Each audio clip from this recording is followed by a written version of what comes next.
Welcome back to Outdoors with Larry Ray, brought to you proudly by Tennessee Wildlife Resource Agency, Barton Power Sports, Sportsman's Warehouse, and Best Care Home Services.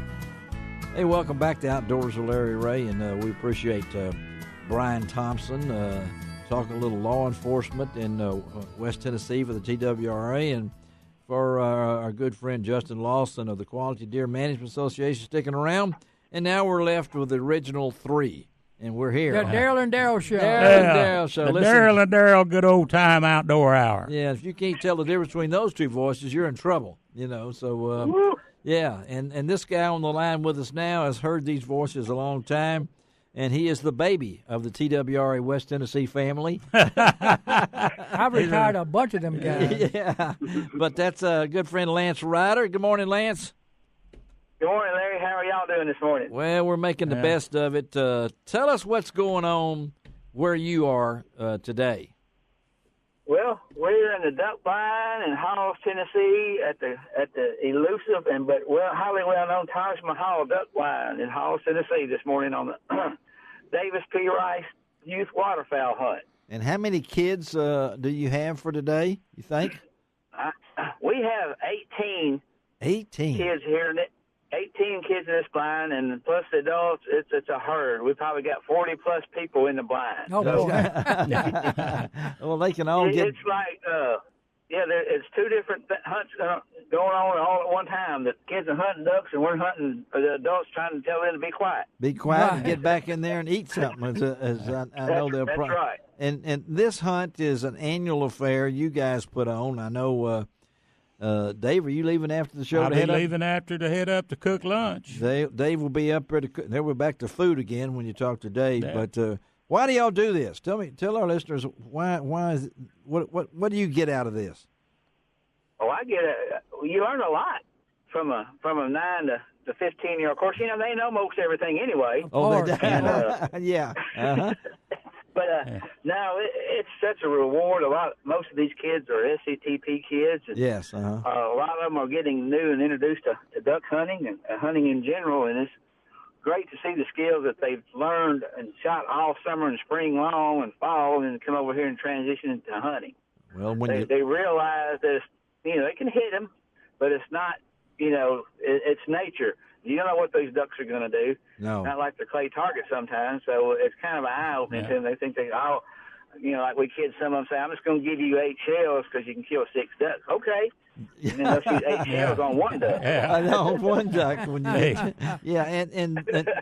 And this, we talked earlier today, the forecast is what happened to our Arctic vortex. It was here and it was gone. And now we're looking at back warm, maybe some rain, a little bit like that. The kids probably have more fun than this, but they may not shoot as much duck. So the process is you guys will put them, you will station them. I guess you have a protocol where you ask them, you have a safety. A safety briefing with pretty strict guidelines, and we tell them, it's not like anything else. Once you pull that trigger, it's a done deal. You can't get that back. So if we see you acting unsafe, you're not going to hunt for a while. But you know what, Larry, in 11 years of doing this, we've never had a problem. Well, that's what I wanted to ask. On wood. I wanted to talk to Dave. So it's very safe, and the kids they'll hunt with some of these kids and some adults that I know.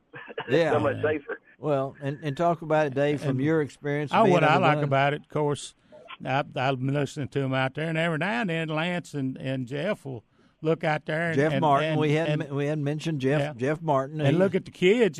Some of these kids learn how to call. They'll just say, okay, you call. Really? It gives them a chance to call. And some of the ones that's coming past getting pretty good, Well, they ought to. And some of them, we had the duck call. Yeah. And, but yeah, it's, I like him because when you got that age group, what I like about it, if I got a problem with my smartphone, I just hand it to one of them. There They you can go. straighten it out in 30 seconds. I don't have to wait, at the phone store or something. Well, talk about who put this thing together. Oh, the Tennessee Wildlife Federation. Okay. I believe this is the 11th year. 11th year, yeah. And it It is, and about 120 kids participating in this hunt all over the state, from one end to the other. Yeah. They get to bring a chaperone, so kind of like the clamping effect. You bring one, you're going to have about 4 come with them. Right. So, and most of your kids are from where? Are they throughout West Tennessee or what? No, they're from Knoxville all the way across. Really? Oh my goodness. Yeah.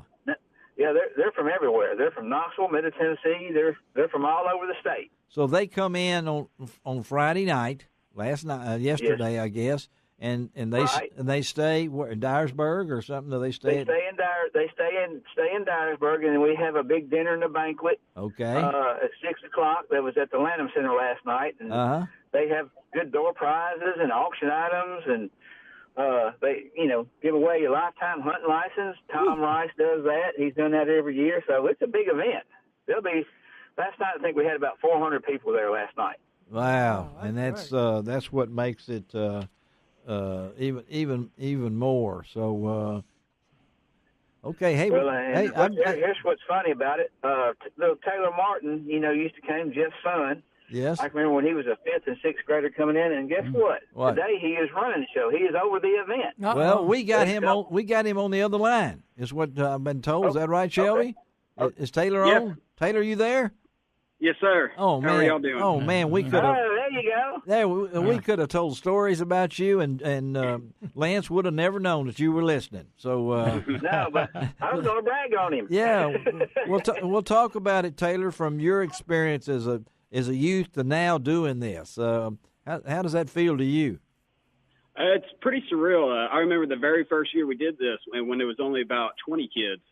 We all fit into the side room at the Neil's Barbecue restaurant here in Dyersburg, and watched it grow over the years as a participant. And then when I aged out, started helping, it kind of grew year over year. And then now I'm sitting here and overseeing a lot of the event, and realize how much work went into it. Now how old are you now? I'm 24. All right, you're 24, so duck hunting's in your family. You got to admit that. So. I get that from my daddy. That's right. So I love to hear somebody called the daddy. That's a special name for me. Respect. Respect. And I know from your end of the deal, you got to be a little nervous, but what fun do you get out of this? The fun really comes on Saturday when we get those kids out in the blind. I'm sitting here about 5 miles away from Lance and Dad with a blind of kids my own. I only got 5. I don't have as many as they do, but seeing these kids shoot and all of them called that they got that duck, it's a pretty fun feeling. Yeah, and Lance, this could be the first duck for some of these kids, right? Yeah, exactly.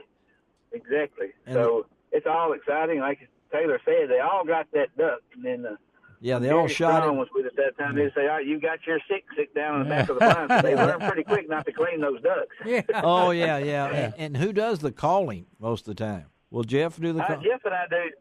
Jeff and I do that. Okay. Him mainly him, because I'm usually herding cats in the back or something. On the side, making sure everybody's all right. So. And what's on the menu for lunch, Dave Gabbard? We're gonna have a taco bar. A taco bar. We're going to have French fries and chicken nuggets. Really? Yeah. For breakfast up there, they served, it was over 100 sausage and biscuits and pancakes and biscuits, gravy. Well, we got to explain to the public what the Taj Mahal is. Well, that was nicknamed to our blind club, and we was talking about it today. We've been in the same location for 30 years. 30 years. 30 years. And it's not a little bitty thing. No, we built when the original blind ended up burning, by accident. And then a lot of blinds do. We built, this brand big new one. It's like 40 by 60. We have a full kitchen with 2 gas ovens in there and everything, and running water, and that we've improvised, and even running hot water we've improvised. Amazing. Bathroom for the kids, We got a little place where you can sit with. Gas heat in the back. We can put gas heat out front in the shooting porch. Well, they won't need it today, No, they 60 won't need degrees, it today, but they have we nicknamed it, I guess, the Taj Mahal because it's literally It's not how I grew up duck hunting. It's probably not how Lance grew up duck hunting. And I know for Jeff and Taylor, growing up, gumbooting and stuff like that. But it's a perfect experience to introduce somebody that has not had that duck hunted. It makes it comfortable for them. Because they could step right off the transportation right in the blind. We had a real good friend of ours came duck hunting one time, one of the world-class trap shooters that since passed away, and he asked, should I bring more waders? And Jeff looked at him and said, you can wear your tennis shoes. That's right. And that's what he showed up in, his tennis shoes. He did, the camo tennis shoes, I guess. Hey, let me ask somebody there, tell me what kind of season it was at the Taj Mahal this year, because I've asked about everybody, so I'd like you got a couple of minutes here, so somebody tell me what kind of season it was at the Taj Mahal. It was not a rougher season. Wait now, one at a time. It was a rough season. What? Go ahead, Taylor. It was a rougher season this year, but I think that's kind of how everybody felt. It was ducks weren't in the area like they usually are, but you get years like this. It's just part of the game. Well, it is a game, and we appreciate. As one noted friend of mine said, it was terrible. I'm not sure how to spell that, but it's as close as I can get. But, hey, guys, thank y'all. Great morning up there. Thank you, Taylor, for checking in with us. Tell your dad hello, and I'll send the cook up there just as soon as we get see y'all in about a couple of hours. All right, see y'all. Thank y'all. Be careful, Gary. Thank y'all. All right, bye. All right, let's take a break, come right back, and hope to hook up with Scott Stengel at Stengel Brothers Deer Processing and close out the deer year as only Scott can, straight from his heart. We'll be right back.